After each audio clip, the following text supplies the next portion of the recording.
I think you briefly touched on your Bandcamp. Yeah. We'll push that as well. Buy everything, Yeah, please. buy everything. So on your Bandcamp, I remember, I think Fletch, the producer, was on about it before. You used to do the set your own price. Yeah. So you would put a project up and you'd be like, you can pay me whatever. You can pay me 99p is 99p minimum. I don't think there's a minimum. I think if you put 0 as your price, you just get a free download. I saw it because Radiohead did an album called In Rainbows, and they were the first people to just put like, pay what you want.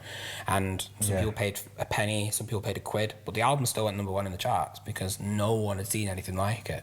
Yeah. So I was really interested in that, and I just thought like, this music's done. Do you still do that now or no? Yeah. I had Logic on Lunch Break and Fresh Start were on my Bandcamp for free for ages because I thought I didn't promote it either. I just put it there, and every now and again I got Logic on Lunch Break for free because I didn't say anything about it. I just thought to myself, if you happen to be perusing my Bandcamp on a day that exactly. I just thought to myself, if you happen to be looking through my Bandcamp on a day where I've got nothing out there and you just stumble across my Bandcamp, then fair play, take my music because you were obviously.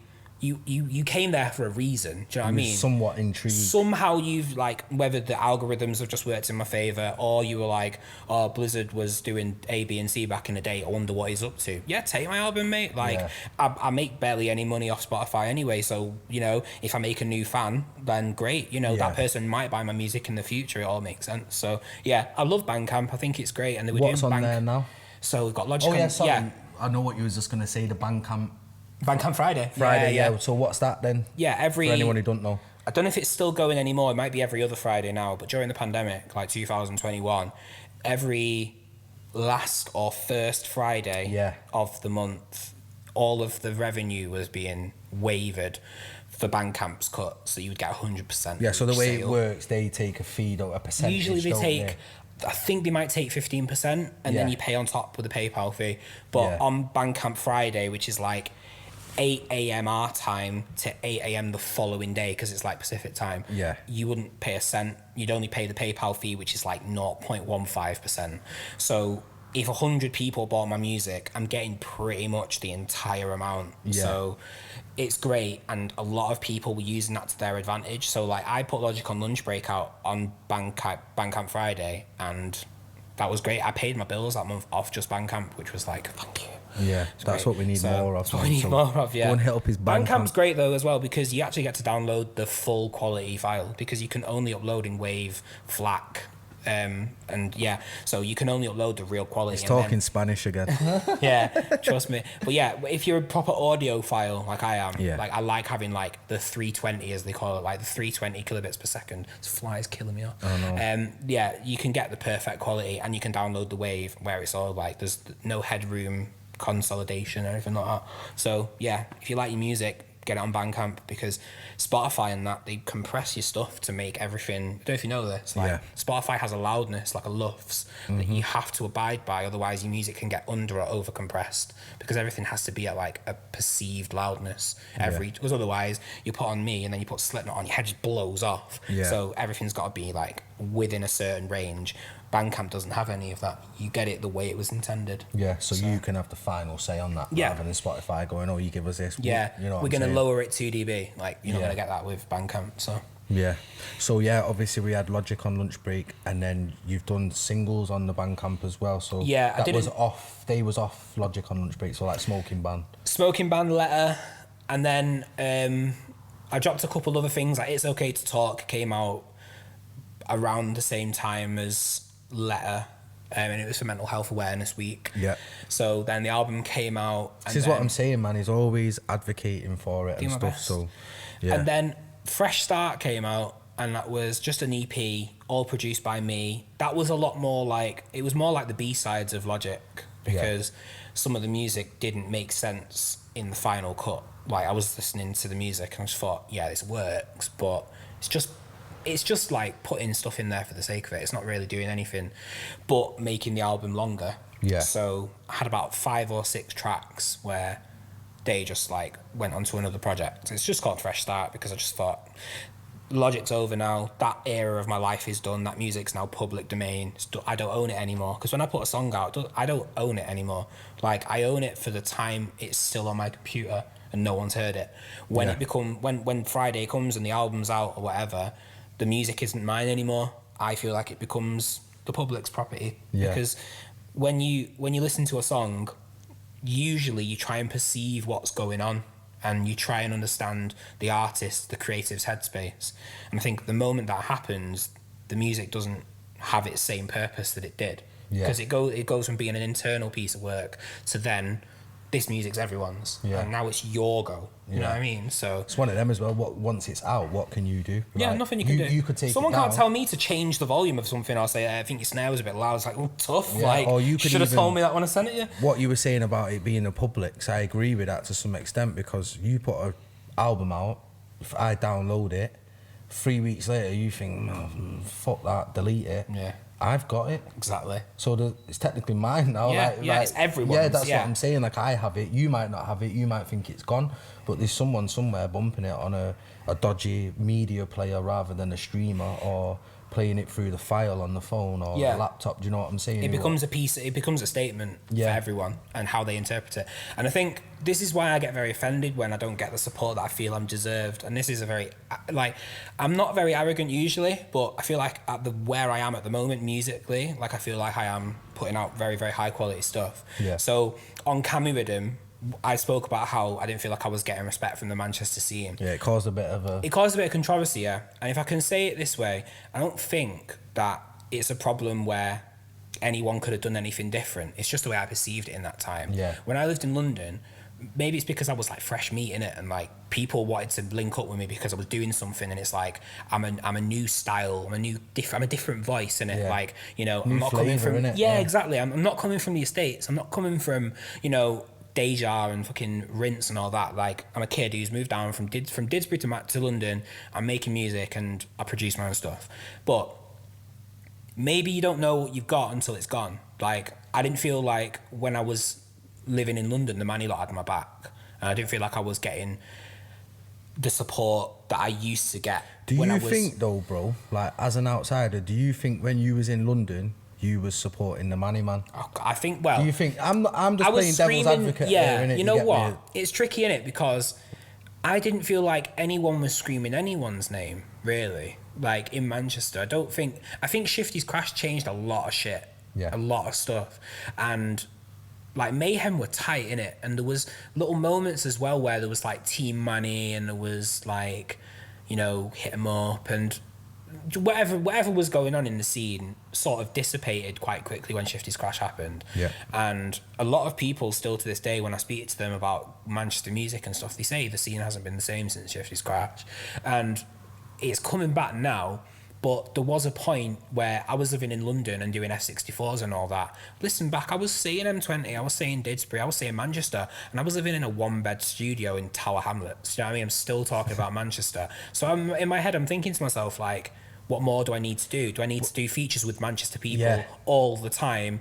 Because no one's shouting me for features. So, you know what it is? And did Bugsy get this same problem? Like, Bugsy didn't really bring anyone through, innit? Like, Bugsy was just living his life, but he didn't need to bring anyone through because nobody brought him through. Yeah. So, I don't know. It's That's really what I mean. me. I think, me personally, I think it takes one person who pops to then snap the stigma of what happens when someone pops, like you just said with Bugsy. Yeah. He didn't have the bringing, he made his own bringing, and he did it fucking fantastically. Absolutely. What he did 2015 with the chip thing was nuts. Like, I always say there's waves in the city that make people want to come back. So 100%. Like, it's peaks and troughs, man. We have the phase where it dips off after Shifty's Crash. Yeah. And it's dipped. And don't get me wrong, when I'm saying it's dipped, I'm not saying there's no scene. There was was still about, Hypes was still floating around the Midlands, and Riggs has always been consistent. You know, you've had XP. I'm not saying there wasn't a scene, but it was more just little pockets of people rather than it being a bigger scene.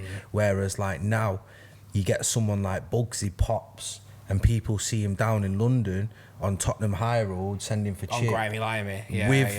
With fucking Big Nasty. There was big serious London people there, like, and for him to do that as a Manchester guy, he did that himself. But at the same time, after he did that, we had a second wave, and then we have a wave, and then it fizzles out, and then H comes, and then you have H, and then H pops, does his thing. But plus with H as well, with that being said, with H, you had, in my eyes, I see it like you had H popped commercially, he went clear, and then you had under that, you had guys like Tundi Meeks, Robert Hollow, who were doing, and Trauma, who were doing big numbers on channels like P110 and all that. And JDZ and JD, all that stuff, all the ones we all know, they was, so I would see it as like, that's the second wave, and now, after H has popped, we're on that fizz now, where everyone's pinging, say it's like a beehive, everyone's active, everyone wants to do this, that, the third, whatever, and it will fizzle out. It will fizzle out in a year or two, and then someone will pop, and it will come again, bro. I'm telling you, that's what happens. I agree, and you know what it is, like,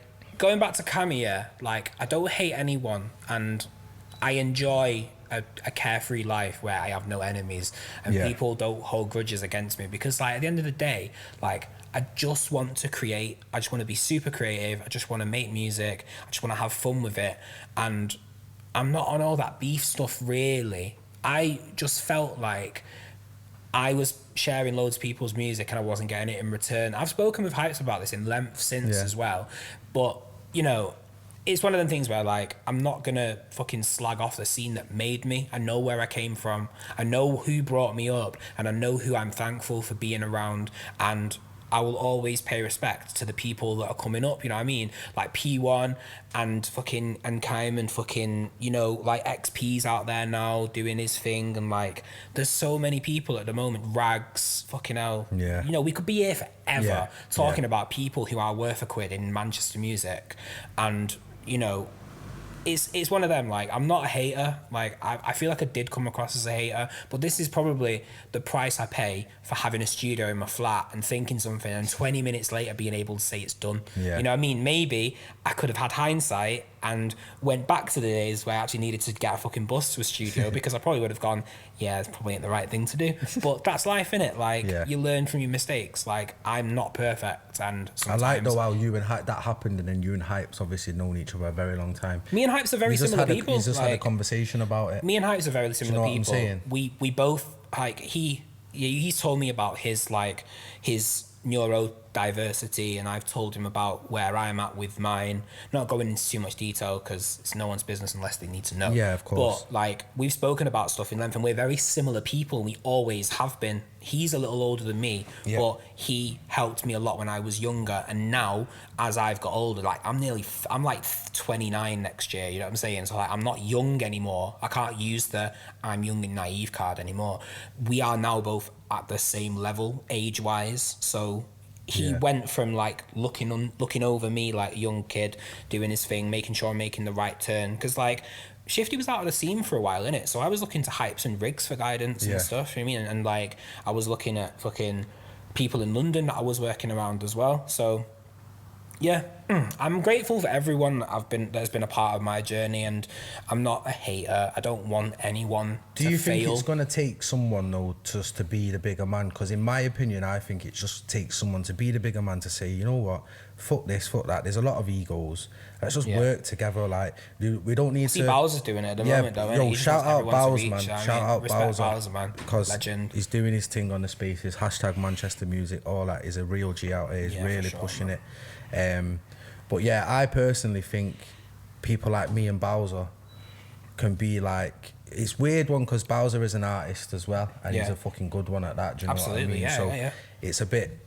He's at the minute he's sort of balancing the two roles of like being a bit of a promoter and helping everyone, and a bit of like a middleman where he's a bit like me. I'm in the middle. I don't have no loyalties to anyone not that I'm not loyal to anyone. I'm loyal to everyone. That's what, absolutely. You know what I mean? And like that's a difficult shoes to fill though. Also, like when you've got your own career to be doing, but you've also still got to be wearing that other hat of being like, I'm trying to push Manchester forward. Like Manchester being pushed forward should be a collective effort. It shouldn't fall in the hands of one individual. Like I think we need to have a collective consciousness. You know what I mean? That's what I'm saying, and it's going to take just one person just to say, you know what? Let's fuck egos all out. Let's fuck it all off. What have you got coming? What have you? And just sit there in a circle and then go right. You could even do a thing. I didn't know about this. Someone told me about this recently, that on Instagram, artists and influencers will link up, right? So you'll get the guy from Manneh, because you mentioned him before, and you'll have Harry Pinero, Chunks, Philly. These are just the ones that are coming into my head. I'm not saying these do this, by the way. This is just an example. And what them influencers will do, they'll create a DM, and they'll have a DM, and then person A drops something, and then he puts it in that DM. Every influencer in that DM, they've got a combined reach of X million, whatever. They all share it. But then they don't clash with each other's work and stuff. For me, I don't even think that's a major thing. I think it's you share your sometimes.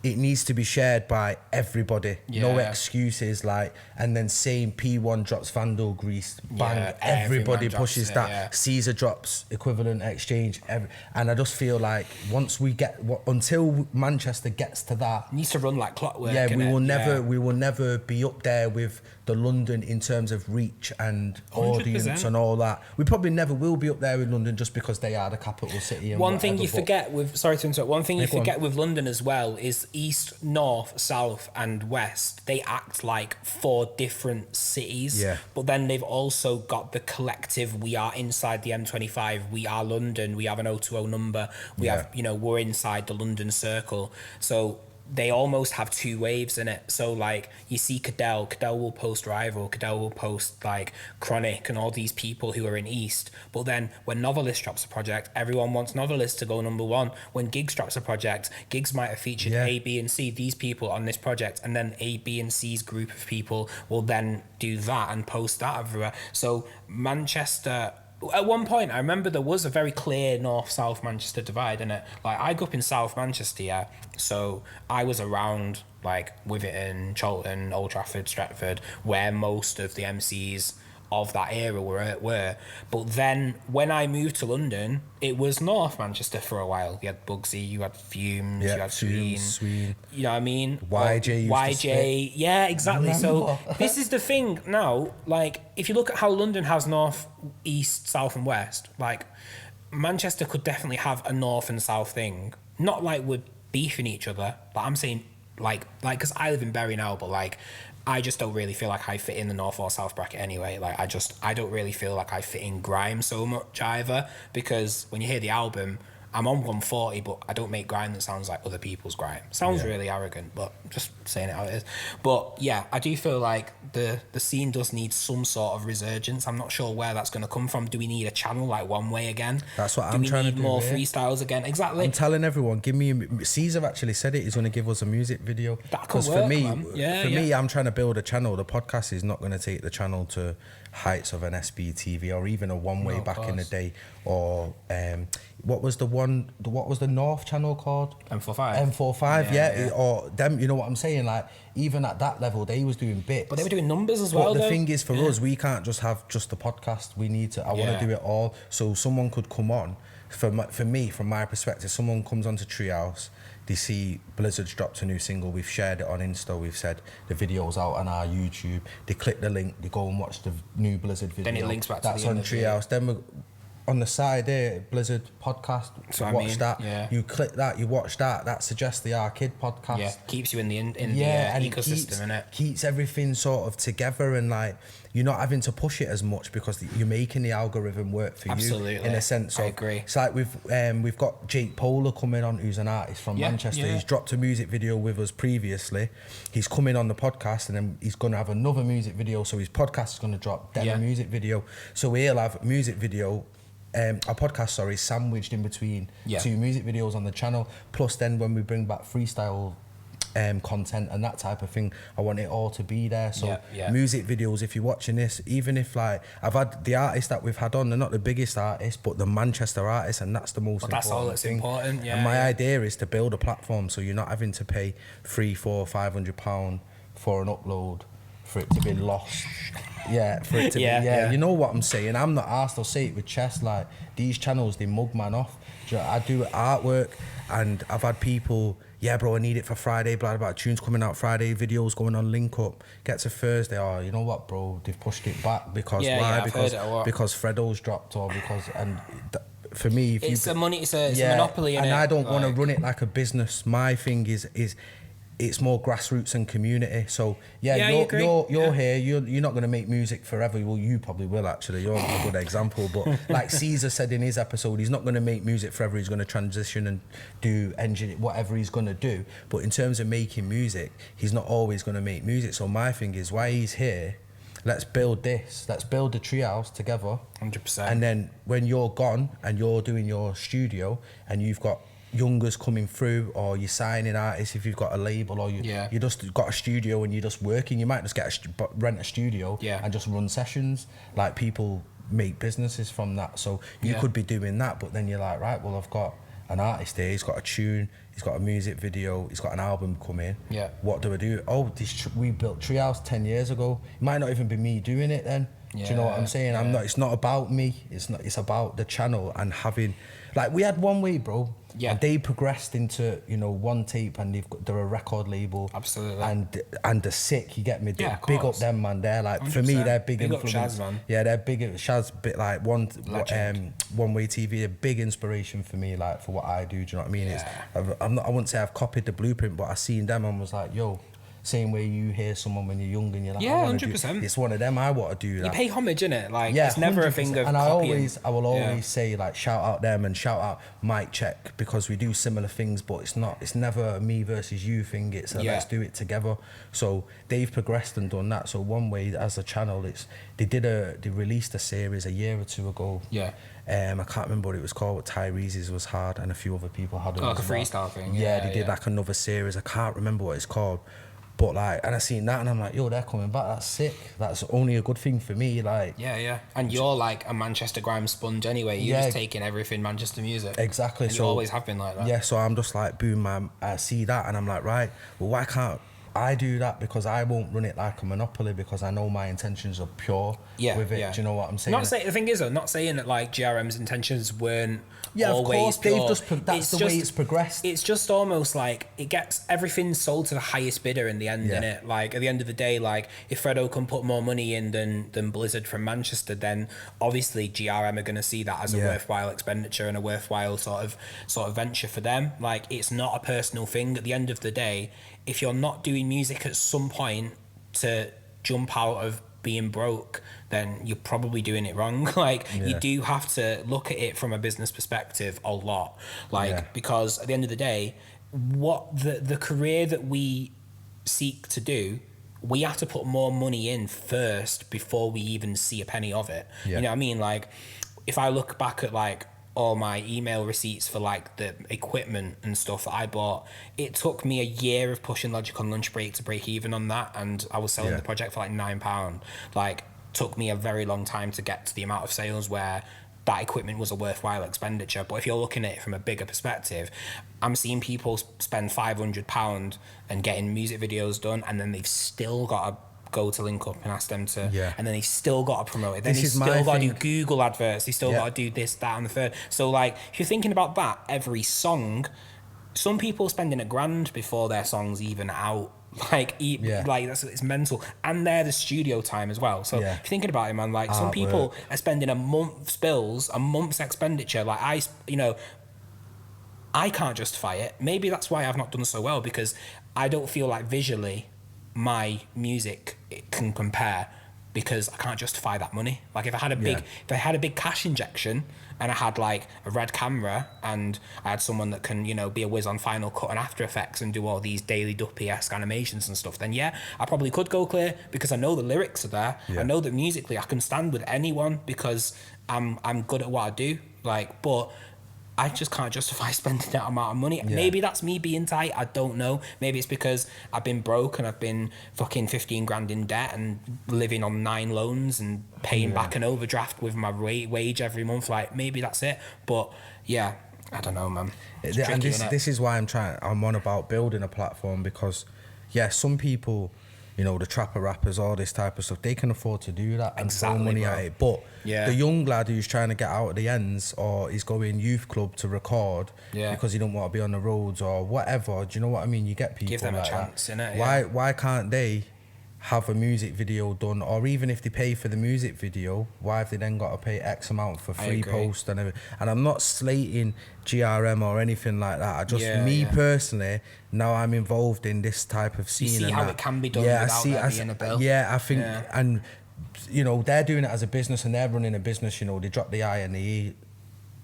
Yeah. One of them, like, whatever. Yeah. I'm not saying, it sounds like I'm digging at him. No, I am a little bit, because I do think that it's a bit out of order because the man's not from London, his things getting pushed back. Personally, that's the way I see it. I'm also surprised I never got a Daily Duppy. When I did, every other channel gave me something, but Daily Duppy never gave me one, but that's another story. Yeah, they dropped the I and the E. I feel like I completed the Pokedex of all the vids and stuff that I wanted to do.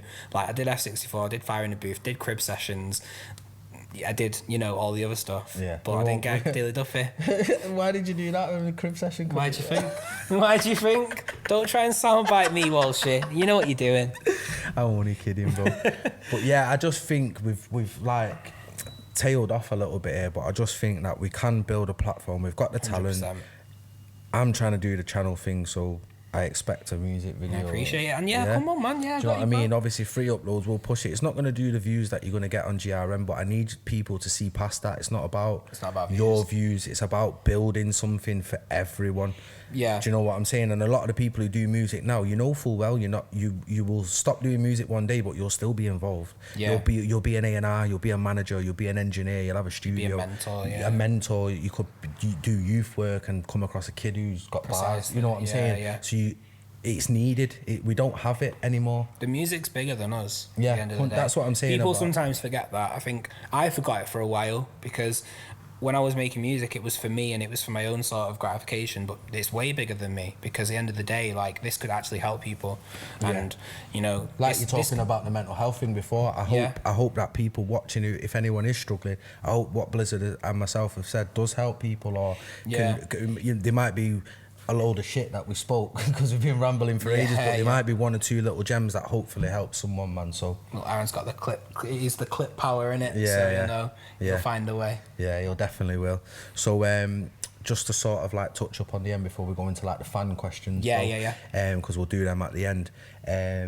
The tape, the new album. I say tape. I need to stop doing that because it's just. So I don't know what it is. I normally say project. I like saying. The project. I prefer project. I said this in the Menace episode. I prefer saying project. I like the term project because it sounds like it's more than just one piece of work. It makes me think you've worked on it as well. Yeah. Like you work on a project, a school project. Or, somebody, you know what I heard somebody the other day call their album like a collage, and I quite liked that as a that's term. Pretty sick, yeah. If you think about it, like, it's loads of different ideas splattered on paper, and stylistically it might look like a bit of a nightmare to some people because there's like red paint there, blue paint there, and you know, like at the end of the day, like, this music is like supposed to be your mind map of where you were at a specific given time. So yeah, collage is nice, project is nice. At the end of the day, like, let's not gatekeep it. It's whatever you want it to be. If you think it sounds like a mixtape, then it's a mixtape to you. That's cool. For me, it's just where I was at. To me, like, I called Logic on Lunch Break a collection of short stories. I didn't call it an album. I said this is a collection of short stories, and because I was trying to get in the vibe of like, there is a beginning, a middle, and an end, like all perfect stories should have.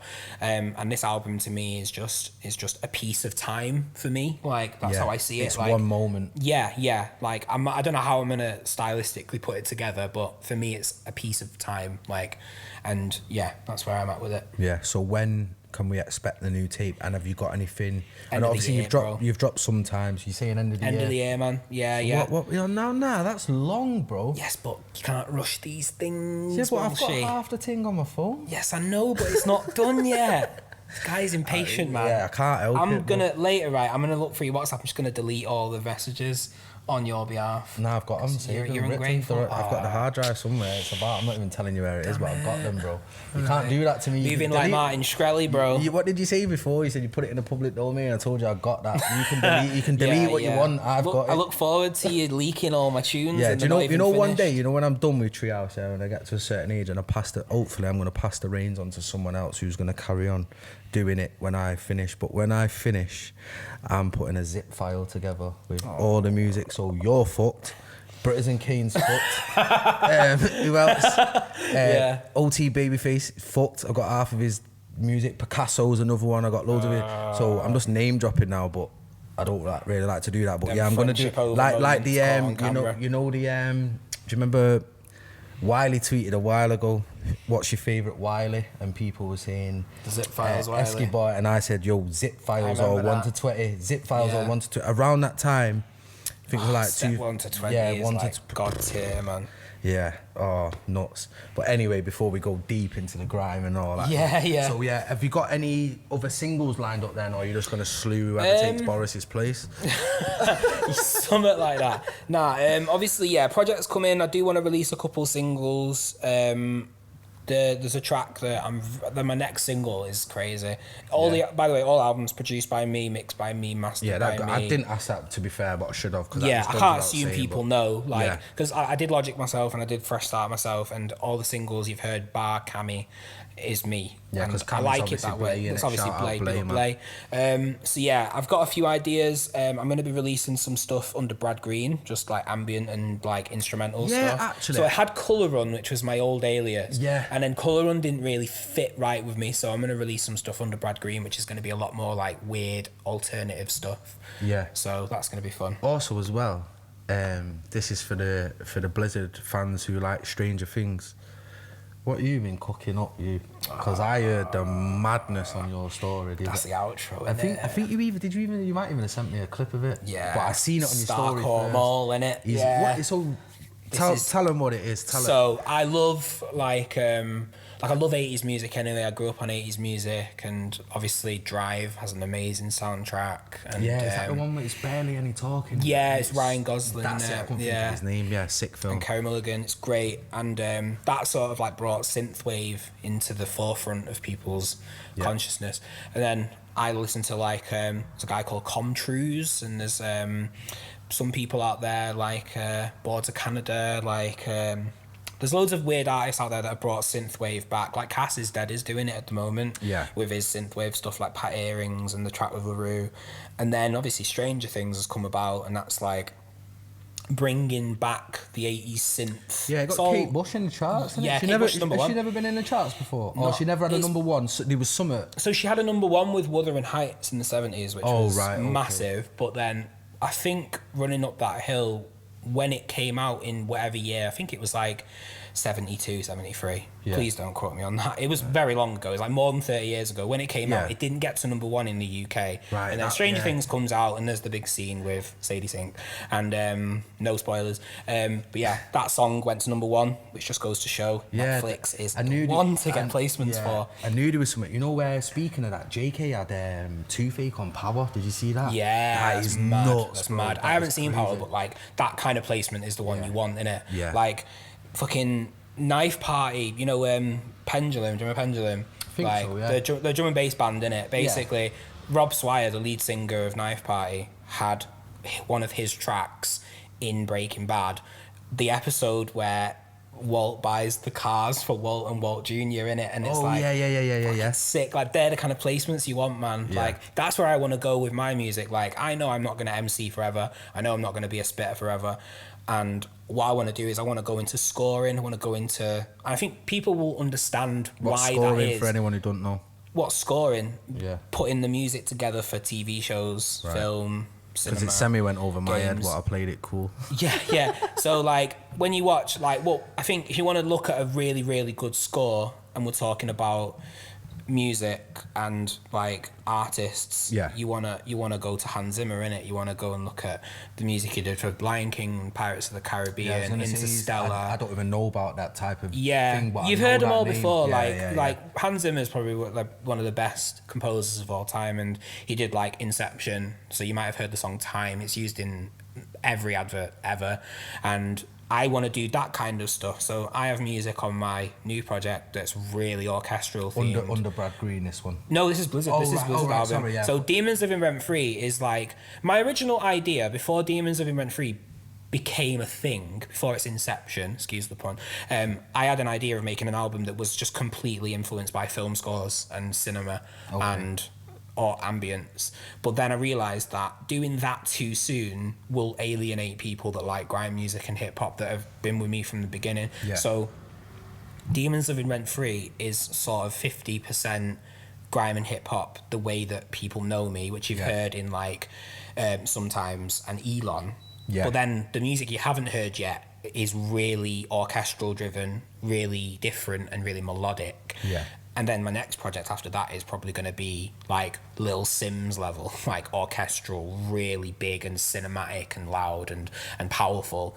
Or even like if you listen to Stormzy's records or Dave's records, even and Kano, like if you've heard, probably the best example for this actually is Hoodies All Summer and Made in the Manneh, the Kano albums.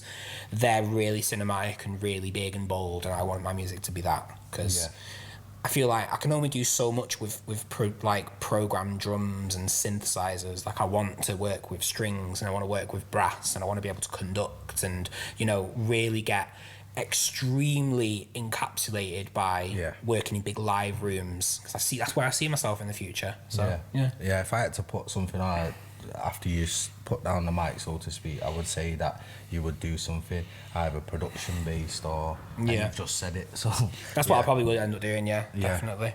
Right, so just before we switch up, bro, I'm just gonna open this. You're probably gonna see the questions when I open it, but it is what it is. So the first one is from Half Decent Music. Yeah.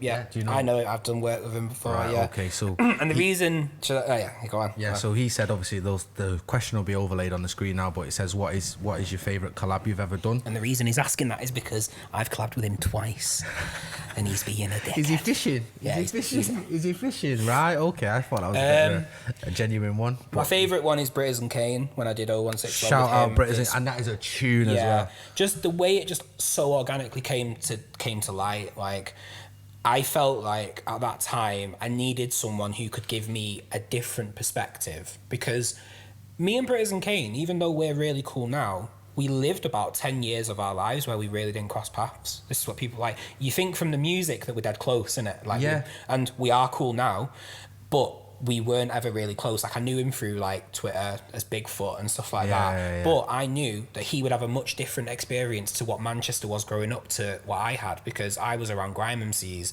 and I was in Wiz and Powerhouse and Fielding and that and going to Zion, whereas he was in Bury and he was around different rappers and stuff more rapping people. So when you listen to it and he talks about like, he still mentions like, you know, the Shifties and the Wrigleys and Meanies and stuff like that. You just hear a completely different, more fresh perspective. And I'm talking about like, I grew up in Didsbury, people used to diss me, and talking about, you know, my life, and he shows his life, but it's the perfect like night and day. And I think it's such a nice tune as well.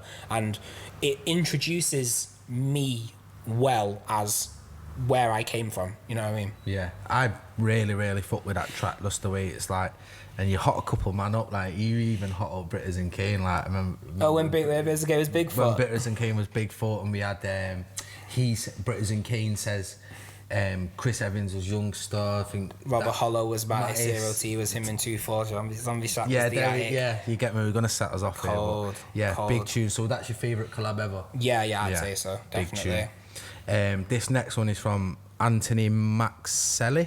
Is that right? Do you know this guy? I don't know who he is. Oh, you don't know him, right? Yeah, Anthony Maxelli. We'll put it up at the bottom. If I said your name wrong, bro, sorry. His question is, what is your relationship like with Shifty in 2022? Yeah, good. We're blessed. We've always been, like, the thing is, like, people might hear that to Shifty and I was going to say, I think yeah. people probably get wires crossed with that because that was something that you put out to the public domain. Yeah, and as soon as that came out, people had their perception of what was going on. Yeah. Me and Shifty, when you're so close with people, like I never had a brother growing up in it, I only ever had a sister.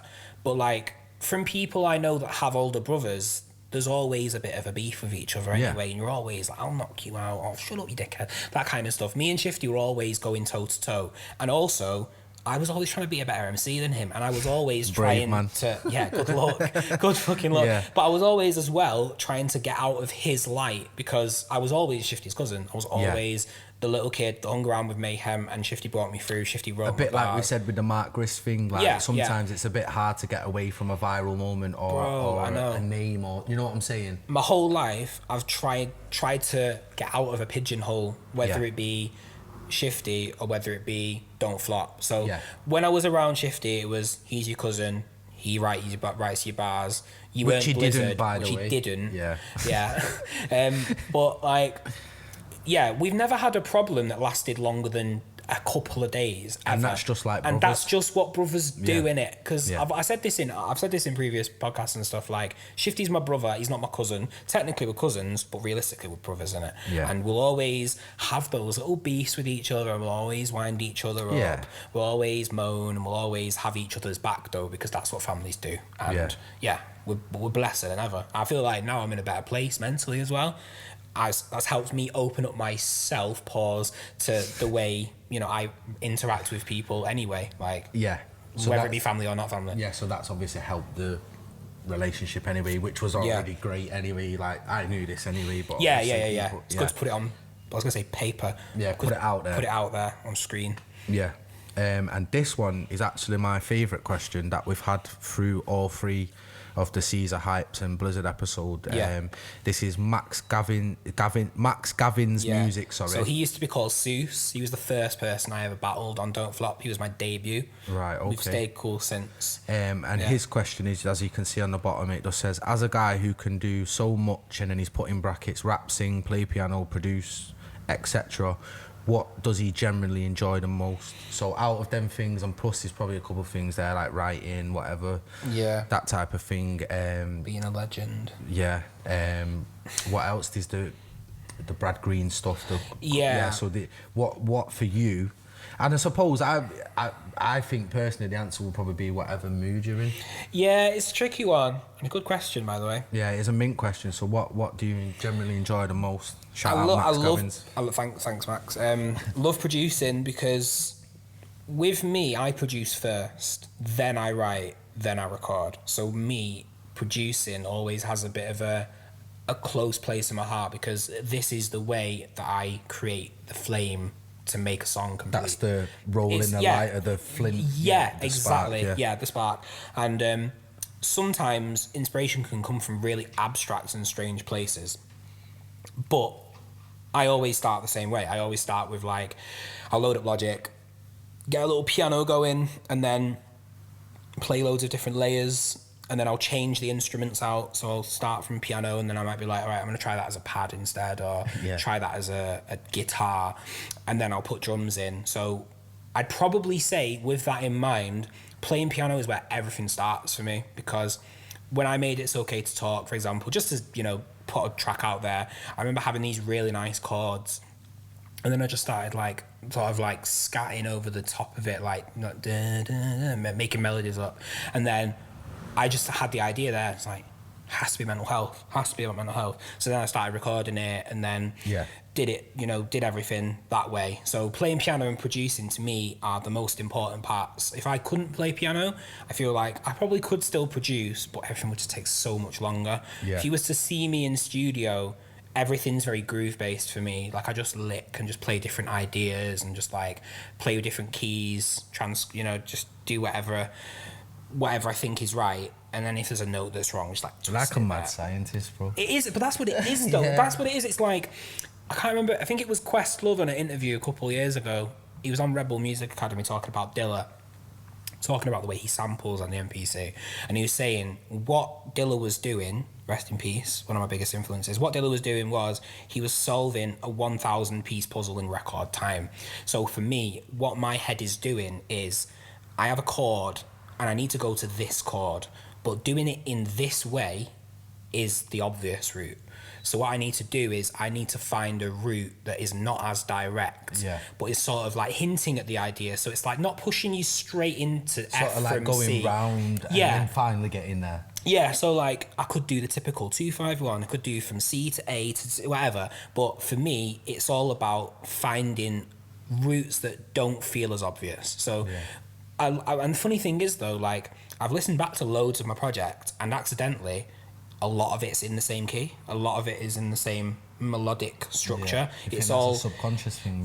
But funnily enough, when I first listened back to everything, I was like, I think everything was in D flat or C sharp, depending on what mood you're in.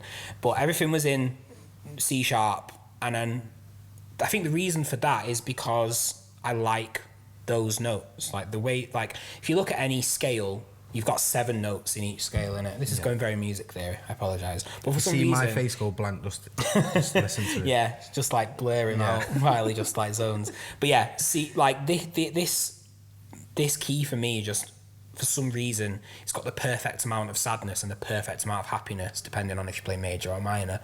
When I listen to the album, what I've got so far, I've got to like 16, 17 tunes.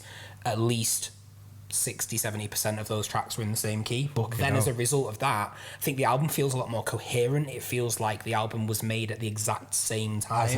As an album. Yeah. So I feel this is why the album needed to be a concept album, because all the melodic sort of structure is there and it's all sort of relatively in the same ballpark. So I think it's one of them things where at the moment I feel like I'm just waffling on, but in a year's time, if you listen to the album and then come back to this podcast, I'm hoping that all this stuff will make sense. Yeah. So Max Gavins, he prefers producing with everything else. But I love everything. That's what I'm saying. With everything he started off by saying producing, and you basically touched on everything. Yeah, he said. Like, you just love it in it, bro. I love what I do in it, and it's one of the few things I feel I'm actually good at. And you are. I know I've got bad self-esteem and stuff, and I can get really depressed and like I have anxiety. But one thing I can do is put a tune together, and it's my therapy. I say. Do you listen to your own music? Yeah, I do. Because with you just saying them with anxiety and that, I have anxiety a little bit. Like it comes and goes like waves, like we said. And every Wednesday at 10 to 7, I am shitting myself. I feel because it. I hate. I don't hate the podcast. I love the podcast. It's my baby. It's my brainchild type thing. But I used to hate it though. I don't watch them, bro. I think that I don't watch my own podcast. It's tricky. I hate my voice. I don't watch my battles very much either. Right. But thing is with my music, because it feels very personal to me. Yeah.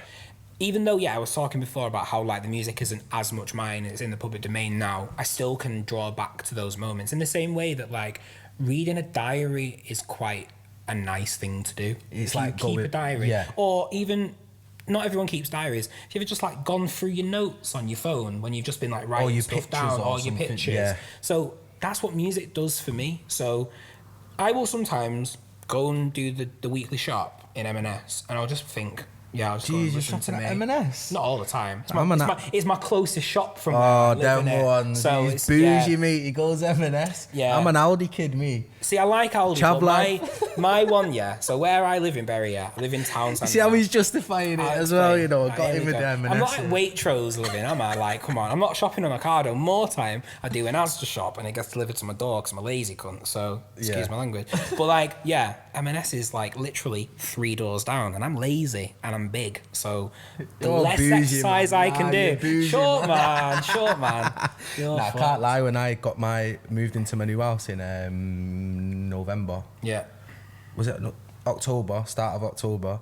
We signed up for broadband and that. Yeah. And we got a £100 M&S voucher. Yeah. So I went in there, bro. I was like, yo. The best meal of your life came from that £100 voucher. Yeah, I'm telling you now, bro. A good few meals out of that. It was sick, bro. I'm not bougie like Blizz anyway, but sure, man. I'm only joking. Bro, my bank account's hungry at the moment. Go and support his Bandcamp, man, because he needs some bits from M&S. I need to pay for my wedding. Yeah, that's maybe I should start going to Aldi, man, because wedding needs paying for. Aldi's alright, It's Aldi's banging. bro. We're definitely old. I never thought I'd be interviewing Blizzard talking about what supermarket we go to.